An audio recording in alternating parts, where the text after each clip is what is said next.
Пролетта полека го зема својот замав и време е за летни соништа. Барем оние што сонуваат за луксузни остварувања на тркала, свесни се дека тоа се скапи соништа. Такви денеска ќе имаме 3 кои ни доаѓаат од Rolls-Royce, Brabus и Porsche. За оние што возилата им се само превозно средство, ќе се задоволат со новиот Nissan Juke и Volkswagen ID3 Neo. Покрај тоа имаме уште интересни и скокотливи стории. Добре дојдовте во Автомагазин.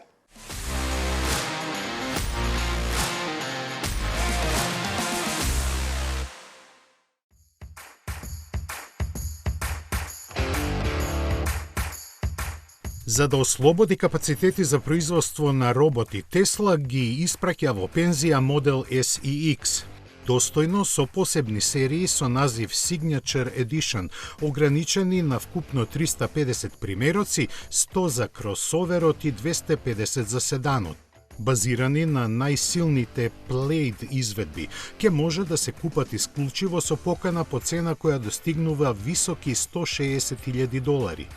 Плюс на тоа, идните купувачи нема да може да ги препродадат една година по набавката. Ако го сторат тоа, ќе морат да платат $50,000 пенали. Во цената се вклучени бесплатно доживотно користење на суперполначите, 4 години одржување и систем за автономно возење. Од стандардните изведби се разликуваат по златните детали, украсите на каросеријата, во внатрешноста на седиштата и клештите на сопирачките.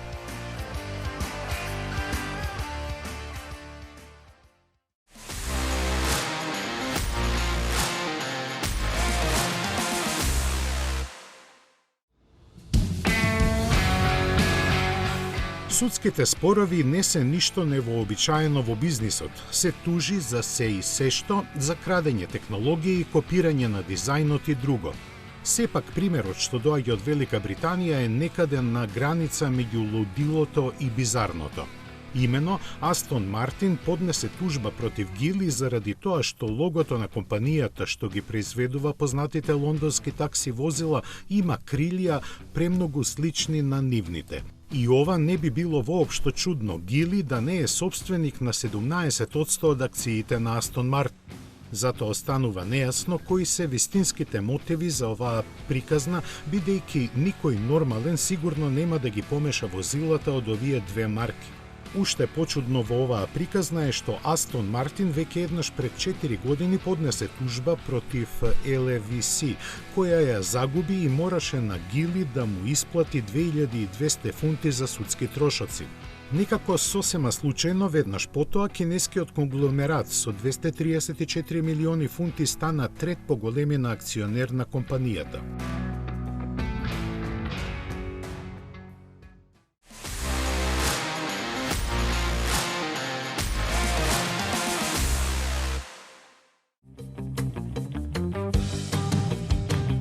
Porsche при крајот на ланската година ја представи четвртата генерација на Cayenne како целосно електричен модел, но ја задржа во производство и претходната.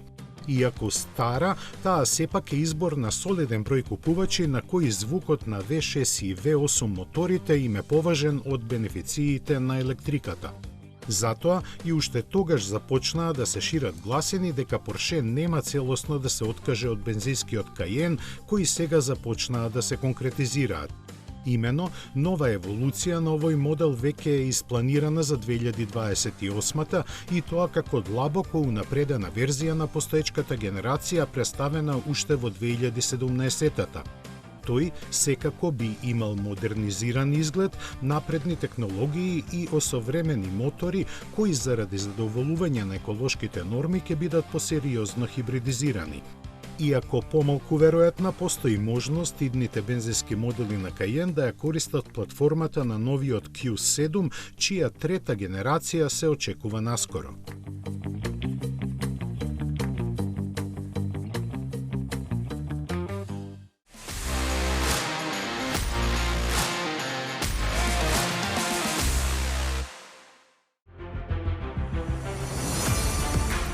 Toyota ја представи освежената верзија на својот најпродаван европски модел, компактниот Yaris Cross. Новото издание донесува помодерен дизајн и унапредена опрема. Највпечатлива промена е на предниот дел, каде новата маска со нагласени сакести отвори на Yaris Cross му дава поелегантен визуелен идентитет, дополнително изострен со редизајнираните светла. Платинестите украси на вратите и инструмент таблата создаваат софистициран прв впечаток во кабината. Срцето на Yaris Cross е 1,5 литарскиот хибридно со 2 нивоа на излезна моќност, со 115 и 130 конски сили и погон само на предните или сите 4 тркала. Toyota лани од овој модел кој се произведува во Франција на стариот континент продаде 200.000 примероци.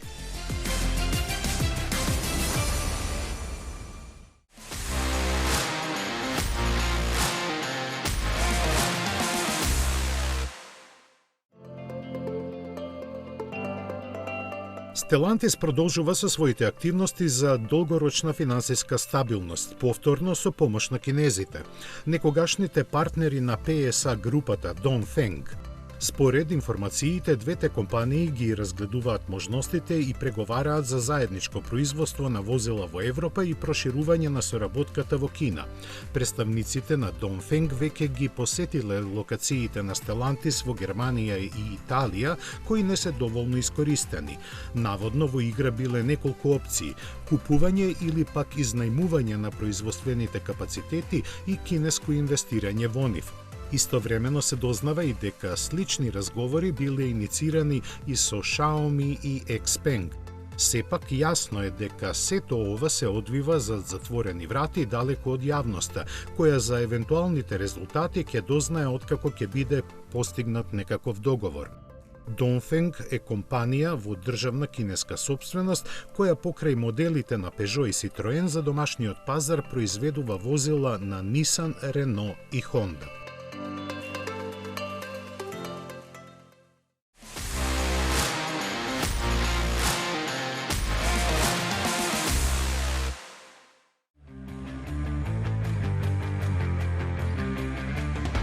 Kia Seltos го имаше своето деби на европскиот пазар, каде со хибридните погонски групи и дизајн инспириран од електричните модели на марката, ке цели на самиот врв на сегментот.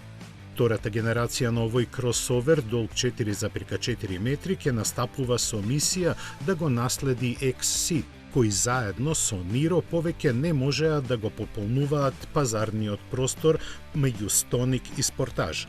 Најавувајќи нови ветришта за европското работење на Kia, овој модел плени со својот модерен и препознатлив изглед. Широкоградата внатрешност ќе ги задоволи критичарите на неговите претходници во поглед на пространоста и практичноста. На стартот ќе биде понуден со 1,6 литарски турбомотор со 180 конски сили, а подоцна и со негови хибридни изведби 154 и 178 коњи во зависност од тоа дали погонот е само на предните или на сите 4 тркала. Карактеристика ќе им биде тоа што, иако не се плагин, ќе можат со струја да напојуваат надворешни уреди. Се очекува цените да стартуваат од околу 35.000 евра.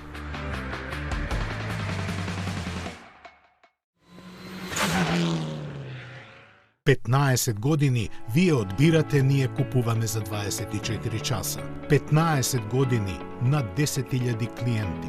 15 години општествено одговорна компанија. 15 години доверба. 15 години лидери на пазарот. Финансираме патнички возила, комерцијални возила, камиони, пловни објекти, опрема и машини за вашиот бизнис. Во потрага сте по совршен автомобил? Со Chery добивате повеќе. Закажи тест возење на chery.mk.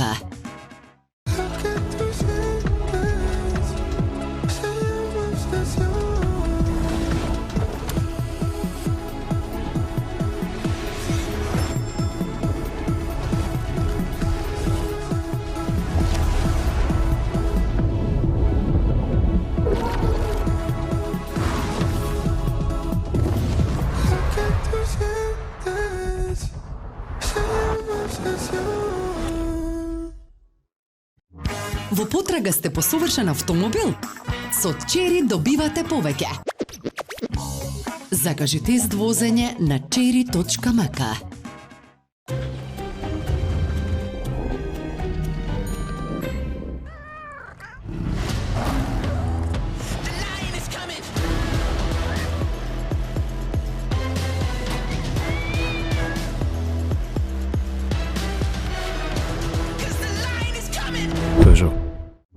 Во потрага сте по совршен автомобил? Со Чери добивате повеќе. Закажи тест возење на cherry.mk. Метрополис, број 1 радиомрежа. 15 години вие одбирате, ние купуваме за 24 часа. 15 години над 10.000 клиенти. 15 години општествено одговорна компанија. 15 години доверба. 15 години лидери на пазарот. Финансираме патнички возила, комерцијални возила, камиони, пловни објекти, опрема и машини за вашиот бизнис.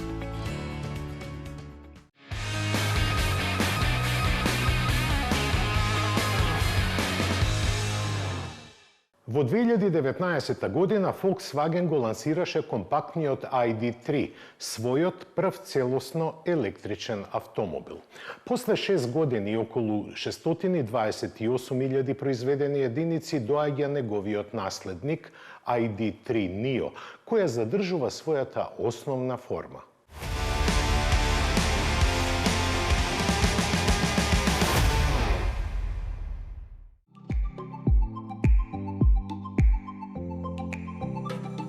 Volkswagen ID3 Neo се разликува од оригиналниот модел првенствено по редизајнираниот преден дел кој го вклучува новиот дизајнерски јазик на Volkswagen Pure Positive, вклучувајќи нов дизајн на осветлување со континуирана светлосна лента и осветлени логоа на брендот. Внатре, креативниот тим, предводен од главниот дизајнер на брендот и групацијата Андреас Минд, создаде целосно редизајниран кокпит со надградени материјали позајмени од моделите од повисоката класа на групацијата.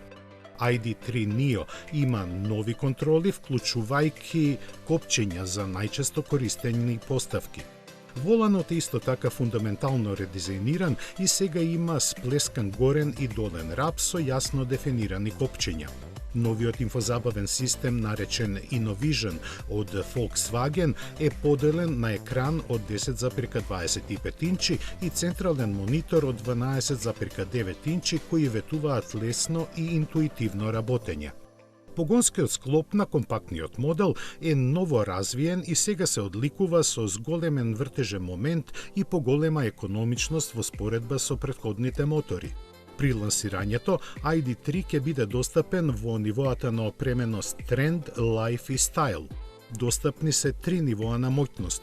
Основниот модел се напојува со мотор од 125 киловати, кој се напојува со енергија од батерија од 50 киловат-часови. Верзијата од 140 киловати користи батерија од 58 киловат-часа, додека врвниот модел од 170 киловати доаѓа со батерија од 79 киловат-часови, која треба да овозможи опсег од 630 километри според WLTP.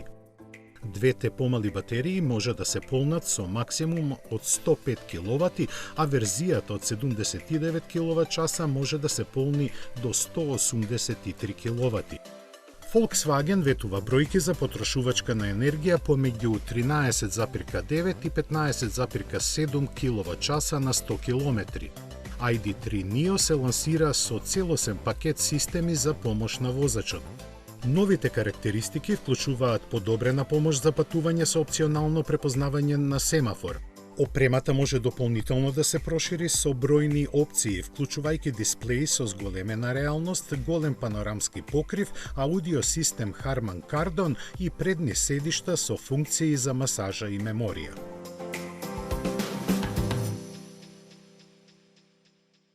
Кога парите не се проблем, тогаш се размислува како да се одвоите од толпата. За тоа прашање Rolls-Royce има одговор.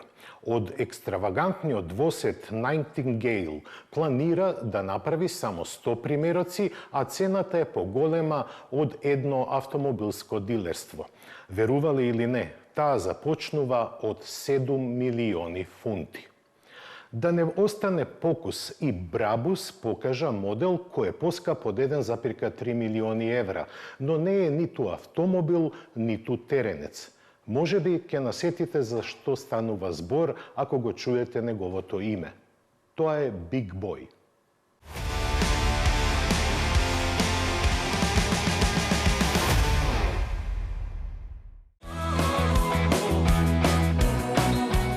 Со желба да го редефинира светот на ексклузивност, Rolls-Royce го представи првиот производ од својата Coach Building колекција. Наречен е Project Nightingale и воведува драматично нов дизајнерски израз на возилата на марката. Поставен на електрична платформа, овој отворен двосет ги спојува иднината со наследството. Голем колку Фантом, има така наречена торпедо силуета со долг преден дел на кој доминира новата најширока маска досега. Чистите линии на каросеријата завршуваат со исто така издолжен заден дел, а внатрешноста е замислена како луксузен простор за двајца. Подвижниот покрив од уникатен материјал добијан со комбинација на кашмир, ткаенина и композити ја придушува бочавата и има 10.500 светлосни елементи.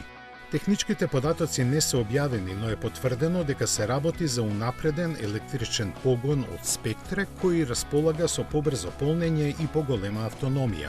Производството е ограничено на 100 примероци, сите веќе распродадени по цена која започнува од 7 милиони фунти. Првите купувачи своите возила ќе ги добијат во 2028 година.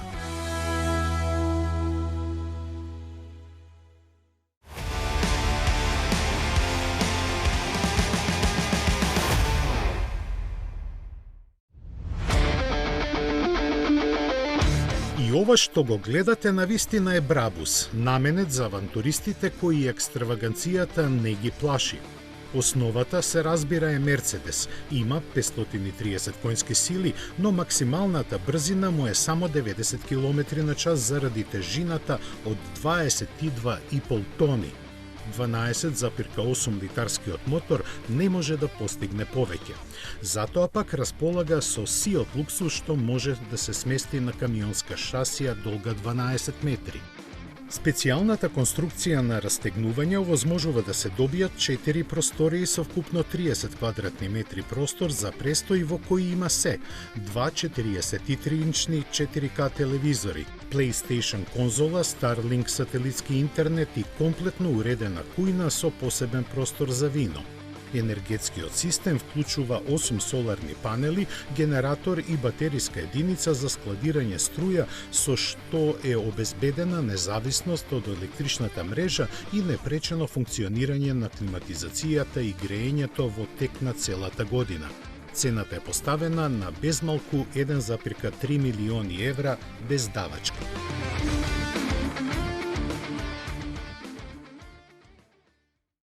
Уште еднаш Порше прави фасцинација употребувајќи го специфичниот стил на легендарната 911-ка и уникатноста на незината GT3 серија во каприо издание. За прв пат Порше представува 911 GT3 со целосно автоматски кабриолет покрив кој може да се отвори за само 12 секунди и во движење до брзина до 50 км на час.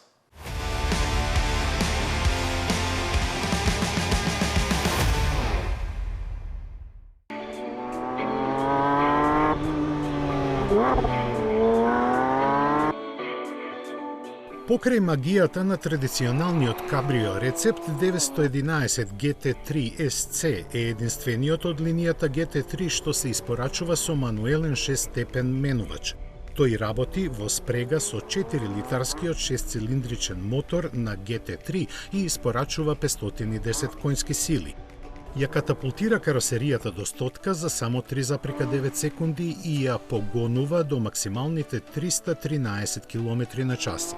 Вкупната тежина од 1507 кг укажува дека 911 GT3 SC е за 84 кг полесен од кабрио изведбата на Carrera S. Тоа е постигнато со вградување на делови од каросеријата од карбон, заедно со PCCB карбонските сопирачки кои заштедија 20 кг од вкупната маса и дополнителни 9 кг штедат магнезиумските тркала со централно заклучување. Тука се и лесните делови од карбонски влакна што се скриени од погледите. Како и другите GT3 автомобили, SC добива и соодветна предна суспензија. 911 GT3 SC е изграден како двосет со стандардно прилагодливи Sport Seat Plus со 4 насоки на прилагодување. Лесни спортски седишта со преклопливи потпирачи и обвивки од карбонски влакна се опционално достапни. Преклопливите бакет седишта се опремени со интегрирани воздушни перничиња, електрично прилагодување на висината и рачно надолжно прилагодување. Уште еден атрибут на традицијата е што 911 GT3 SC се стартува не со притискање на копче, туку со ротирачки прекинувач за палење лево од воланот. Дигиталната инструмент табла го поддржува возачот со јасно структуриран дисплеј и концептна работа. Режимот Track Screen ги намалува дигиталните дисплеи лево и десно од мерачот на вртежи на есенцијални податоци за пневматиците, маслото, течноста за ладење и горивото. Доколку сакате, во овој модус на работа дисплејот може да се ротира така што ограничувањето на вртежите од 9000 вртежи во минута да се постави на позицијата на 12 часот. Новиот Porsche 911 GT3 SC веќе е достапен за нарачка. Кај нас цената започнува од 384.950 евра. Веќе не може да се замисли една седмица без да се добијат новости од кинеските производители. Тие не само што изфрлаат модели со неверојатна брзина, туку сега аспирираат во високото друштво.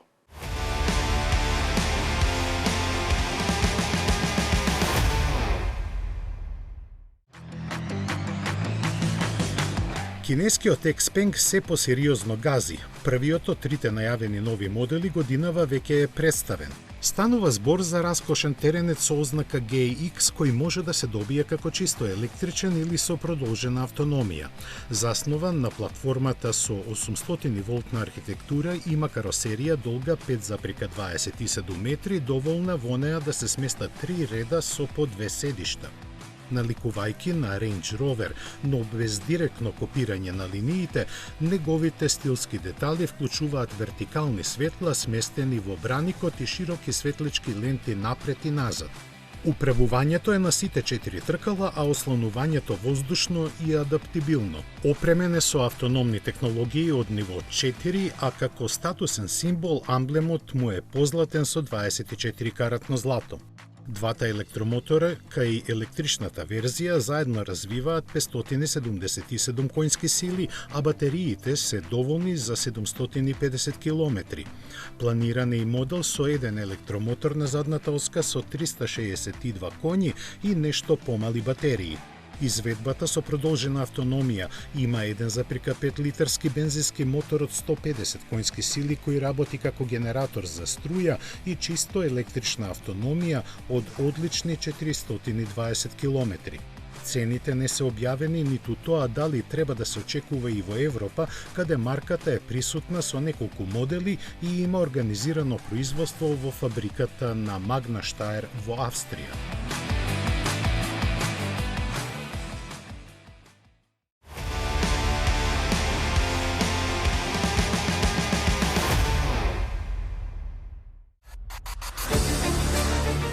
Шпанија нема да остане единствена локација каде Chery ќе ги произведува своите возила за европскиот пазар. Според високорангираните раководители, компанијата сака да се прошири уште повеќе, но не со изградба на нови фабрики, туку со партнерство со други производители за користење на нивните капацитети. Причината за тоа е што кинезите сметаат дека заради развојот на настаните потребна е брза реакција место вложување големи суми во нови погони чија изградба бара доста време и голема посветеност.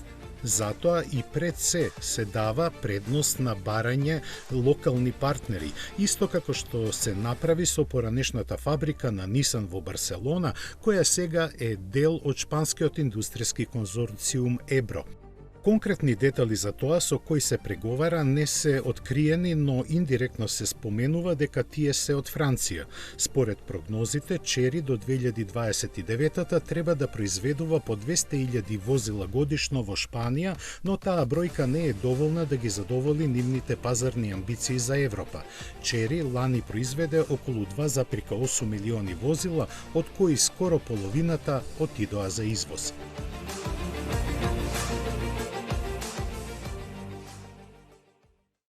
Nissan Juke секогаш се издвојувал од останатите конкуренти со уникатен дизајн и покрај тоа што конкуренцијата во неговиот сегмент постојано се зголемува. Како добра најава послужија неколкуте цитати на надворешниот изглед, додека интериерот останува под велот на тајната. Juke сега изгледа различно од кој било друг модел што го продава Nissan.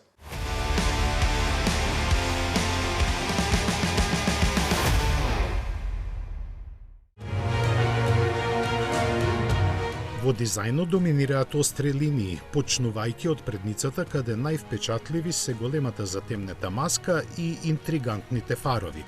Светлата зелена боја помага да се истакне профилот на Juke, додека во црно офарбаните детали го интензивираат впечатекот. Како и кај претходниот Juke, рачките за задните врати остануваат во C-столбовите. Новиот Juke е најавен исклучиво како електрично возило и ќе се произведува во Сандерленд заедно со Leaf. Базиране на платформите CMF-EV или Ampere Medium, што ја користат Renault Scenic E-Tech, Alpine A390 и Nissan Ariya. Иако не се приложени никакви технички спецификации, нормално е да се претпостави дека батериите ќе бидат како кај Nissan Leaf. Тие се со два капацитети, од 52 киловат-часови и 75 киловат-часови. И покрај првичното планирање да се замени стариот модел со овој нов, верзиите од втората и третата генерација ќе се продаваат една покрај друга. Се разбира дека Nissan ќе го ажурира дизајнот на актуелниот модел за да го приближи на новиот електричен автомобил. Глобалното лансирање е закажано за следната пролет. Juke не е единствениот новитет на Nissan. Представена е и сосема новата генерација на X-Trail. Овој модел, кој во Америка и Канада се продава под името Rogue, сега има посмел дизајн и најнова e-Power технологија со ажурирана контрола на погонот на сите 4 тркала. Намерата е да се премости јазот за купувачите кои се уште не се подготвени за целосно електричен погон. За жал, било какви детали изостанаа. Покрај ова, Nissan ги најави уште спортскиот Skyline и теренецот Xterra, кои ќе ја дополнат гамата идната година.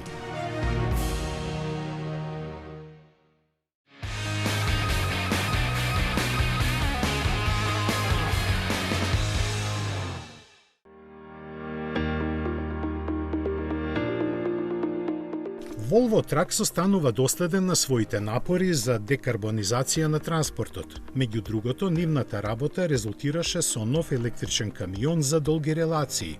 Представува значаен чекор во сегментот на тешките возила, бидејќи со едно полнење на батериите може да помине 700 километри. Користи нова погонска технологија со оска со интегриран електромотор од 623 конски сили и 6-степен менувач која овозможува повеќе простор за батериите. Ги има вкупно 8, а нивното полнење со висока моќност овозможува за постигнување од 20 до 80% од капацитетот да требаат околу 50 минути, што се вклопува во законски пропишаните паузи за возачите. Истовремено се започнети и тестирањата на патиштата на камионите што се задвижуваат со мотори со внатрешно согорување кои како погонско гориво користат водород. За да се постигне тоа, прво под висок притисок се вбрзгува мала количина дизел колку да се иницира палењето на горивото, а потоа во цилиндрите се доведува водород.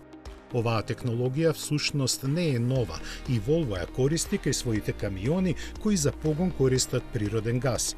Пазарното лансирање е планирано за 2030 година. За уште подалечната иднина, шведската компанија се има здружено со Daimler за заеднички развој на тешки возила со горивни келии, на кои од неодамна им се придружи и Toyota.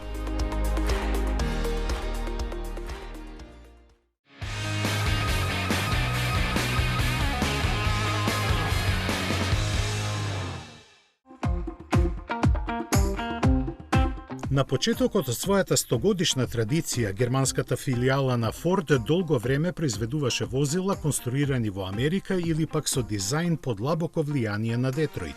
Првиот целосно европски производ беше Taunus 17M од 1960 година, чиј изглед беше футуристичка пресвртница и придонесе марката да го зацврсти својот имидж и пазарно да му се приближи на Opel. Заради своите долгнавести светла и аеродинамично заоблената каросерија доби зајадлив прекар, када за бањање, но купувачите го сакаа. За 4 години се продадоа точно 699.731 примерок, далеку повеќе од претходникот. Влијание имаше и квалитетот која докажа долговечноста на механиката многу после пристенувањето на неговото производство. Елегантниот изглед без никаква орнаментика во контраст со тогашните трендови содржеше бројни испреплетени елипсести облици преку целиот автомобил, напред, назад, од страна и во внатрешноста. Споените предни седишта и рачката од менувачот на воланот овозможуваат да собере 6 патници, чија удобност ја обезбедуваше подвозието со долги одови на амортизацијата. Каросеријата од 4,5 метри се произведуваше во 3 стила, како лимузина со 2 и 4 врати и караван. Надлжно поставените мотори ги имаше исто 3, со зафатнина од 1,5, 1,7 и 1,8 литри и моќност помеѓу 55 и 75 конски сили. Менувачот беше со 3 или 4 степени на пренос, а можеше да се добие и полуавтоматски. Заради тоа што ознаката 17M се пренесуваше од една на друга генерација, ретроактивно е наречен Taunus P3, како трет последвоен германски модел на Ford.